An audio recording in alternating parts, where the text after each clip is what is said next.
ನಮಸ್ತೆ ವೀಕ್ಷಕರೇ, PR ಅಕಾಡೆಮಿಗೆ ಸ್ವಾಗತ. ನೀವೇನಾದರೂ ಸರ್ಕಾರಿ ಹುದ್ದೆಯನ್ನ ಹುಡುಕ್ತಾ ಇದ್ದೀರಾ ಅಂತ ಹೇಳಿದ್ರೆ ಸುವರ್ಣ ಅವಕಾಶ ಕಾದಿದೆ. ತಹಶೀಲ್ದಾರ್, ಶಿರಸ್ತೇದಾರ ಹುದ್ದೆಗಳಿಗೆ ಅರ್ಜಿಯನ್ನ ಕರೆದಿದ್ದಾರೆ. ಕ್ಲರ್ಕ್ ಹುದ್ದೆಗಳು ಕೂಡ ಖಾಲಿ ಇದೆ. ಇದೆಲ್ಲದರ ಬಗ್ಗೆ ಸಂಪೂರ್ಣ ಮಾಹಿತಿ ಬೇಕು ಅಂದ್ರೆ ವಿಡಿಯೋನ ಕೊನೆ ತನಕ ನೋಡಿ ಸಂಪೂರ್ಣ ಮಾಹಿತಿ ತಿಳ್ಕೊಬಹುದು. ಹಾಗೆ ನಮ್ಮ ಚಾನಲ್ ಇನ್ನು ಸಬ್ಸ್ಕ್ರೈಬ್ ಆಗಿಲ್ಲ ಅಂತ ಹೇಳಿದ್ರೆ ಇವಾಗಲೇ ಸಬ್ಸ್ಕ್ರೈಬ್ ಆಗ್ರಿ. ಪ್ರತಿದಿನ ಗೌರ್ಮೆಂಟ್ ಜಾಬ್ ಡೀಟೇಲ್ಸ್ನ ನಿಮಗೆ ತಲುಪಿಸ್ತೀವಿ. ಇವಾಗ ವಿಡಿಯೋನ ಶುರು ಮಾಡೋಣ. SPLOCA ಅಂತ ಹೇಳಿದ್ರೆ special officer and competent authority. ಅಂದರೆ ಇದು ಕಂದಾಯ ಇಲಾಖೆಯ ಅಡಿಯಲ್ಲಿ ಬರುವಂತಹ ಡಿಪಾರ್ಟ್ಮೆಂಟ್ ಆಗಿದೆ. ಇವರು ಶಿರಸ್ತೇದಾರ, deputy tahsildar, first division clerk ಇನ್ನಿತರೆ ಹುದ್ದೆಗಳಿಗೆ ಅರ್ಜಿಯನ್ನು ಕರೆದಿದ್ದಾರೆ. ಟೋಟಲ್ 4 ಹುದ್ದೆ ಖಾಲಿ ಇದೆ. ಉದ್ಯೋಗ ಸ್ಥಳ ಬೆಂಗಳೂರು, ಕರ್ನಾಟಕ. ಸ್ಯಾಲ್ರಿ 39,983 ರೂಪಾಯಿಂದ ಹಿಡಿದು 56,000 ರೂಪಾಯಿಗಳ ತನಕ ತಿಂಗಳಿಗೆ ಸ್ಯಾಲ್ರಿ ಇರುತ್ತೆ. ಯಾವ್ಯಾವ ಹುದ್ದೆ ಎಷ್ಟೆಷ್ಟು ಖಾಲಿ ಇದೆ ಅಂತ ಹೇಳಿ ತಿಳಿಸ್ಕೊಡ್ತಾ ಇದ್ದೀನಿ. ಶಿರಸ್ತೇದಾರ ಅಥವಾ ಡೆಪ್ಯೂಟಿ ತಹಶೀಲ್ದಾರ್ ಅಂತ ಏನು ಹೇಳ್ತೀವಲ್ಲ, ಆ ಹುದ್ದೆ ಒಂದು ಖಾಲಿ ಇದೆ. FDC ಅಂತ ಹೇಳಿದ್ರೆ ಫಸ್ಟ್ ಡಿವಿಷನ್ ಕ್ಲರ್ಕ್ ಹುದ್ದೆ ಒಂದು ಖಾಲಿ ಇದೆ. ಅಕೌಂಟ್ಸ್ ಸೂಪರಿಂಟೆಂಡೆಂಟ್ ಹುದ್ದೆ ಒಂದು ಖಾಲಿ ಇದೆ. ಫೈನಾನ್ಸ್ ಅಂಡ್ ಆಡಿಟ್ ಆಫೀಸರ್ ಹುದ್ದೆ ಒಂದು ಖಾಲಿ ಇದೆ. ಇದಕ್ಕೆ ವಯೋಮಿತಿಯ ಡೀಟೇಲ್ಸ್ನ ತಿಳ್ಕೊಳ್ಳೋದಾದ್ರೆ, ಶಿರಸ್ತೇದಾರ, ಡೆಪ್ಯೂಟಿ ತಹಶೀಲ್ದಾರ್ ಹುದ್ದೆಗೆ ಮ್ಯಾಕ್ಸಿಮಮ್ 65 ವರ್ಷದ ತನಕ ಅರ್ಜಿಯನ್ನು ಹಾಕೋಬಹುದು. ಕೆಲವೊಬ್ಬರಿಗೆ ಡೌಟ್ ಇರುತ್ತೆ, 60-62 ವರ್ಷಕ್ಕೆ ರಿಟೈರ್ಮೆಂಟ್ ಇರುತ್ತೆ, ಆದರೆ 65 ವರ್ಷದ ತನಕ ಹಾಕೋಬಹುದು ಅಂತ ಇದೆಯಲ್ಲ, ಅದಕ್ಕೆ ಹೇಳ್ತಾ ಇದ್ದೀನಿ. ಕೆಲವೊಂದು ಹುದ್ದೆಗಳಿಗೆ ಅಂದರೆ ಸೀನಿಯರ್ ಅಡ್ವೈಸರು ಈ ಥರ ಎಲ್ಲ ಹುದ್ದೆಗಳಿಗೆ ರಿಟೈರ್ಡ್ ಆದವ್ರನ್ನು ಕೂಡ ತಗೋತಾರೆ. ಅದಕ್ಕೋಸ್ಕರ ಮ್ಯಾಕ್ಸಿಮಮ್ 65 ತನಕ ಇಟ್ಟಿರ್ತಾರೆ, ಅದನ್ನು ತಿಳ್ಕೊಳ್ಳಿ. Next first division clerk, account superintendent, finance and audit officer ಹುದ್ದೆಗಳಿಗೆ ವಯೋಮಿತಿಯ ಡೀಟೇಲ್ಸನ್ನು ಅವರು ಕೊಟ್ಟಿರೋದಿಲ್ಲ. ನೀವು ಒಂದ್ಸಲ ನೋಟಿಫಿಕೇಶನ್ನ ಓದ್ಕೊಳ್ಳಿ, ನಿಮಗೂ ಕೂಡ ಗೊತ್ತಾಗುತ್ತೆ. ವಯೋಮಿತಿಯ ಸಡಿಲಿಕೆಯನ್ನು ಕೂಡ ಕೊಟ್ಟಿರೋದಿಲ್ಲ, ಯಾಕಂದರೆ ಆಲ್ರೆಡಿ 65 ವರ್ಷದ ತನಕ ಕೊಟ್ಟಿರೋದ್ರಿಂದ ಮ್ಯಾಕ್ಸಿಮಮ್ ಏಜ್ ಲಿಮಿಟ್ನ ವಯೋಮಿತಿ ಸಡಿಲಿಕೆ ಕೊಟ್ಟಿಲ್ಲ. ನೆಕ್ಸ್ಟು ಸೆಲೆಕ್ಷನ್ ಪ್ರೋಸೆಸ್ನ ತಿಳ್ಕೊಳ್ಳೋದಾದರೆ, ಯಾವುದೇ ರೀತಿಯ ಪರೀಕ್ಷೆ, ಲಿಖಿತ ಪರೀಕ್ಷೆ, computer based test, return test ಈ ಥರ ಯಾವುದೂ ಇರೋದಿಲ್ಲ. ಜಸ್ಟ್ ನೀವು ಇಂಟರ್ವ್ಯೂನ ಅಟೆಂಡ್ ಮಾಡಿದ್ರೆ ಸಾಕು, ನಿಮಗೆ ಜಾಬ್ ಸಿಗುತ್ತೆ. ಅದಕ್ಕೋಸ್ಕರ ಎಲ್ಲರೂ ಅರ್ಜಿಯನ್ನು ಹಾಕ್ಕೊಳ್ಳಿ, ಈ ಜಾಬ್ನ ನಿಮ್ದಾಗಿಸ್ಕೊಳ್ಳಿ. ಅಪ್ಲಿಕೇಶನ್ ಫೀಸ್ ನೋಡೋದಾದ್ರೂ ಕೂಡ ಯಾವುದೇ ರೀತಿಯ ಅರ್ಜಿ ಶುಲ್ಕ ಅಂದರೆ ಅಪ್ಲಿಕೇಶನ್ ಫೀಸ್ನ ಇಟ್ಟಿರೋದಿಲ್ಲ. ಉಚಿತವಾಗಿ ನೀವೆಲ್ಲರೂ ಅರ್ಜಿಯನ್ನು ಹಾಕ್ಕೋಬೋದು. ಇದೊಂದು ಒಳ್ಳೆಯ ಸುದ್ದಿ ಆಗಿದೆ. ನೆಕ್ಸ್ಟ್ ಅರ್ಜಿಯನ್ನು ಹೇಗೆ ಹಾಕ್ಕೋಬೇಕು ಅನ್ನೋದನ್ನು ತಿಳಿಸ್ಕೊಡ್ತೀನಿ. ಅದಕ್ಕಿಂತ ಮುಂಚೆ ಆ ಲೈಕ್ ಬಟನ್ ಇನ್ನೂ ಪ್ರೆಸ್ ಮಾಡಿಲ್ಲ ಅಂತ ಹೇಳಿದ್ರೆ ಇವಾಗಲೇ ಪ್ರೆಸ್ ಮಾಡಿ. ಮತ್ತೇನಾದರೂ ಒಂದು ಕಮೆಂಟ್ ಮಾಡಿ. ನೀವು ಕಮೆಂಟ್ ಮಾಡಿದಾಗ ವಿಡಿಯೋಗೆ ಸ್ವಲ್ಪ ರೀಚ್ ಸಿಗುತ್ತೆ. ಮತ್ತು ನಿಮಗೆ ಗೊತ್ತಿಲ್ಲ ಅಥವಾ ಹೊಸ ವೀಕ್ಷಕರು ಅಂದರೆ ತಿಳಿಸ್ಕೊಡ್ತಾ ಇದ್ದೀನಿ, ವೆಬ್ಸೈಟ್ನ ಶುರು ಮಾಡಿದ್ದೀವಿ, prgovernmentjobs.com ಅಂತ ಹೇಳಿ. ಈ ವೆಬ್ಸೈಟಿಂದನೇ ಪ್ರತಿದಿನ ನಿಮಗೆ ಜಾಬ್ ಡೀಟೇಲ್ಸ್ನ ತಿಳಿಸ್ಕೊಡೋದು. ಇದರ ಲಿಂಕು ಡಿಸ್ಕ್ರಿಪ್ಷನ್ನು ಮತ್ತು ಕಮೆಂಟ್ ಬಾಕ್ಸ್ನಲ್ಲಿ ಕೊಟ್ಟಿದ್ದೀನಿ. prgovtjobs.com ಅಂತ ಹೇಳಿ. ಅಲ್ಲಿಂದ ಕ್ಲಿಕ್ ಮಾಡಿದ್ರೆ ಈ ರೀತಿ ಪೇಜ್ ಓಪನ್ ಆಗುತ್ತೆ. ಇಲ್ಲಿ Karnataka government job, central government, 10th pass, 12th pass, degree jobs ಈ ಥರ ಹಲವಾರು ಬಟನ್ ಇದೆ. ಅದನ್ನು ಕ್ಲಿಕ್ ಮಾಡಿ ಜಾಬ್ ಡೀಟೇಲ್ಸ್ನ ತಿಳ್ಕೊಂಡು ಅಪ್ಲೈ ಮಾಡಬಹುದು. ಮತ್ತು ಕನ್ನಡದಲ್ಲೂ ಕೂಡ ಬಟನ್ಸ್ನ ಕೊಟ್ಟಿದ್ದೀವಿ. ಮತ್ತು ಕರ್ನಾಟಕ ಗೌರ್ಮೆಂಟ್ ಜಾಬ್ಸ್ನ ಲಿಸ್ಟ್ ಕೊಟ್ಟಿದ್ದೀವಿ. Central government, 10th pass job ಎಲ್ಲದು ಲಿಸ್ಟ್ ಕೂಡ ಇದೆ. ಅಲ್ಲಿಂದ ಕೂಡ ಕ್ಲಿಕ್ ಮಾಡ್ಬೋದು. ನೀವು ಇದನ್ನು ಸದುಪಯೋಗ ಪಡಿಸ್ಕೊಳ್ಳಿ. ಮತ್ತು ನಮ್ಮ ವಾಟ್ಸಪ್ ಮತ್ತು ಟೆಲಿಗ್ರಾಮ್ ಚಾನಲ್ ಜಾಯಿನ್ ಆಗಿಲ್ಲ ಅಂತ ಹೇಳಿದ್ರೆ ಇವಾಗಲೇ ಜಾಯ್ನ್ ಆಗಿ. ಪ್ರತಿದಿನವೂ ಈ ವೆಬ್ಸೈಟ್ನಲ್ಲಿ ಜಾಬ್ ಡೀಟೇಲ್ಸ್ ಅಪ್ಲೋಡ್ ಆದಾಗ ಅಥವಾ ಪ್ರತಿದಿನ ಯಾವ್ಯಾವ ಜಾಬ್ ಕೊನೆಗೊಳ್ತಾ ಇದೆ ಅದೆರಡರ ಲಿಂಕು ಕೂಡ ಪ್ರತಿದಿನ ನಿಮಗೆ ಪ್ರೊವೈಡ್ ಮಾಡ್ತೀವಿ ವಾಟ್ಸಪ್ ಮತ್ತು ಟೆಲಿಗ್ರಾಮ್ನಲ್ಲಿ.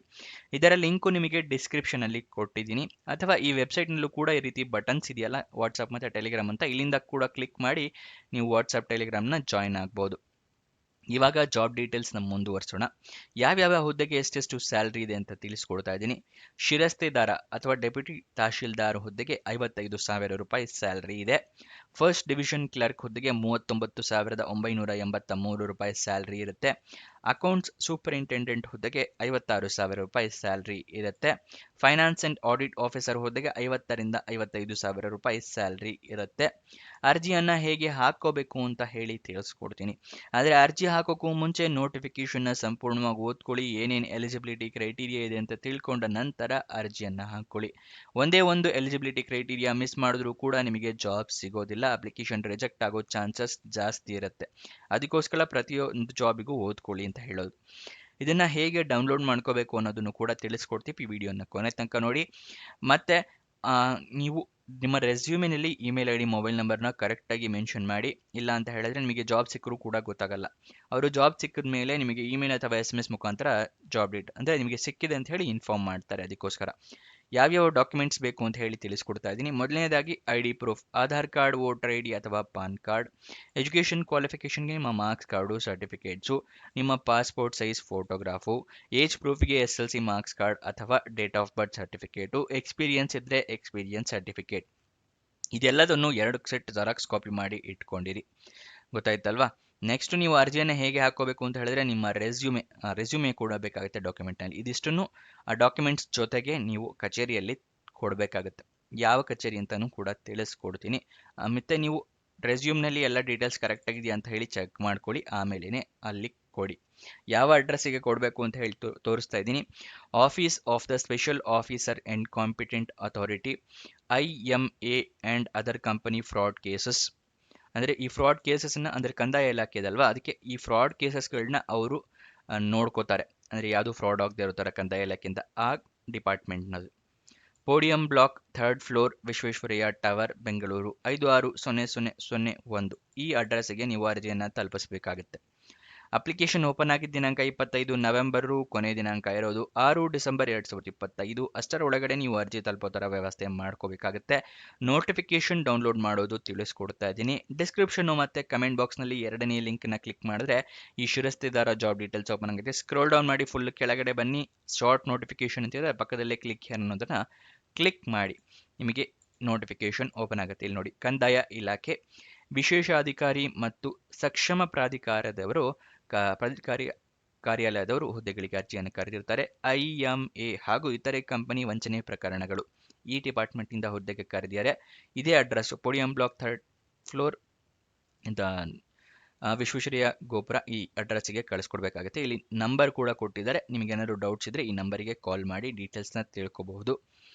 ಇಲ್ಲಿ ನೋಡಿ ಕೊಟ್ಟಿದ್ದಾರೆ, ಪ್ರಾದೇಶಿಕ ಆಯುಕ್ತರು ಬೆಂಗಳೂರು ವಿಭಾಗ ಮತ್ತು ವಿಶೇಷಾಧಿಕಾರಿ ಮತ್ತು ಸಕ್ಷಮ ಪ್ರಾಧಿಕಾರ, IMA ಹಾಗೂ ಇತರೆ ಕಂಪನಿ ವಂಚನೆ ಪ್ರಕರಣಗಳು ರವರ ಕಚೇರಿಗೆ ಈ ಕೆಳಕಂಡ ವಿವಿಧ ಹುದ್ದೆಗಳಿಗೆ ಭರ್ತಿ ಮಾಡಿಕೊಳ್ಳಲು ಆಸಕ್ತ ವೈಯಕ್ತಿಕ ವ್ಯಕ್ತಿಗಳಿಂದ ರೆಸ್ಯೂಮನ್ನು ಆಹ್ವಾನಿಸಲಾಗಿದ್ದು, ಸದರಿ ಪ್ರಸ್ತಾವನೆಯನ್ನು ವಿಶೇಷಾಧಿಕಾರಿ ಮತ್ತು ಸಕ್ಷಮ ಪ್ರಾಧಿಕಾರ IMA ಹಾಗೂ ಇತರೆ ವಂಚನೆ ಪ್ರಕರಣಗಳು ರವರ ಕಚೇರಿಗೆ ಸಲ್ಲಿಸುವಂತೆ ಸೂಚಿಸಿದೆ. ಅಂದರೆ ಇವರು ನೋಟಿಫಿಕೇಶನ್ನ ಪ್ರಕಟಿಸಿದ್ದಾರೆ, ರೆಸ್ಯೂಮನ್ನು ಆಹ್ವಾನಿಸಿದ್ದಾರೆ, ರೆಸ್ಯೂಮನ್ನು ಈ ಕಚೇರಿಗೆ ಸಲ್ಲಿಸಿ ಅಂತ ಹೇಳಿ ಕೊಟ್ಟಿದ್ದಾರೆ. ಯಾವತ್ತು ರೆಸ್ಯೂಮ್ ಕೊಡೋದಕ್ಕೆ ಲಾಸ್ಟ್ ದಿನಾಂಕ ಅಂತ ಹೇಳಿದ್ರೆ 6 ಡಿಸೆಂಬರ್ 2025. ಯಾವ್ಯಾವ ಹುದ್ದೆ ಖಾಲಿ ಇದೆ, ಎಷ್ಟು ಖಾಲಿ ಇದೆ, ಸ್ಯಾಲ್ರಿ ಎಷ್ಟು, ಏನು qualification, first division clerk, super, ಇದೆಲ್ಲದೂ ಇದೆ ಇಲ್ಲಿ. ಇದೆಲ್ಲದೂ ಸಂಪೂರ್ಣವಾಗಿ ಓದ್ಕೊಳ್ಳಿ. ಆಡಿಟ್ ಆಫೀಸರ್ಗೆ ಬೇರೆ ಬಾಕ್ಸ್ ಕೊಟ್ಟಿದ್ದಾರೆ. ಗೊತ್ತಾಯ್ತಲ್ವಾ? ಇಲ್ಲಿ ಎಲ್ಲ ಡೀಟೇಲ್ಸ್ನ ಕೊಟ್ಟಿದ್ದಾರೆ, ಅದನ್ನು ಸಂಪೂರ್ಣವಾಗಿ ಓದ್ಕೊಳ್ಳಿ. ನೆಕ್ಸ್ಟ್ ಇದರ ಅಫಿಷಿಯಲ್ ವೆಬ್ಸೈಟ್ನ ಅಡ್ರೆಸ್ ತಿಳ್ಕೊಳ್ಳೋದಾದರೆ sploca.karnataka.gov.in. ಈ ಅಫಿಷಿಯಲ್ ವೆಬ್ಸೈಟ್ ಅಡ್ರೆಸ್ ಇದು. ಇಲ್ಲಿಂದ ಕ್ಲಿಕ್ ಮಾಡಿದ್ರು ಕೂಡ ಅಲ್ಲಿ ವೆಬ್ಸೈಟಿಗೆ ಹೋಗುತ್ತೆ. ಅಲ್ಲಿಂದ ಕೂಡ ನೀವು ಜಾಬ್ ಡೀಟೇಲ್ಸ್ ತಿಳ್ಕೊಬೋದು, ನೋಟಿಫಿಕೇಶನ್ ಕೂಡ ಡೌನ್ಲೋಡ್ ಮಾಡ್ಕೋಬಹುದು. ವಯೋಮಿತಿಯ ಡೀಟೇಲ್ಸ್ನ ತಿಳಿಸ್ಕೊಟ್ಟಿದ್ದೀನಿ. ಎಜುಕೇಷನ್ ಕ್ವಾಲಿಫಿಕೇಷನ್ನ ತಿಳಿಸ್ಕೊಡೋದಾದರೆ ಶಿರಸ್ತೆದಾರ ಅಥವಾ ಡೆಪ್ಯೂಟಿ ತಹಶೀಲ್ದಾರ್ ಹುದ್ದೆಗೆ ಎಜುಕೇಷನ್ ಕ್ವಾಲಿಫಿಕೇಷನ್ ಮೆನ್ಷನ್ ಮಾಡಿರೋದಿಲ್ಲ. ಫಸ್ಟ್ ಡಿವಿಷನ್ ಕ್ಲರ್ಕ್ ಹುದ್ದೆಗೆ MCOM ಆಗಿರಬೇಕು. ಅಕೌಂಟ್ ಸೂಪರಿಂಟೆಂಡೆಂಟ್ ಹುದ್ದೆಗೆ MCOM ಆಗಿರಬೇಕು. ಫೈನಾನ್ಸ್ ಆ್ಯಂಡ್ ಅಕೌಂಟ್ ಆಫೀಸರ್ ಹುದ್ದೆಗೆ MCOM, ME ಅಥವಾ MTech ಆದವರು ಅರ್ಜಿಯನ್ನು ಹಾಕೋಬಹುದು. ಇದಿಷ್ಟು ಈ ಜಾಬ್ನ ವಿವರ. ನಿಮಗೇನೇ ಡೌಟ್ಸ್ ಅಥವಾ ಕ್ವಶನ್ಸ್ ಇದೆ ಅಂತ ಹೇಳಿದ್ರೆ ಕಮೆಂಟ್ ಬಾಕ್ಸ್ನಲ್ಲಿ ಕಮೆಂಟ್ ಮಾಡಿ, ನಾವು ಉತ್ತರ ಕೊಡೋದಕ್ಕೆ ಪ್ರಯತ್ನ ಮಾಡ್ತೀವಿ. ಇನ್ನೊಂದು ಜಾಬ್ ವಿಡಿಯೋ ಜೊತೆ ಸಿಗೋಣ. ಬಾಯ್ ಬಾಯ್.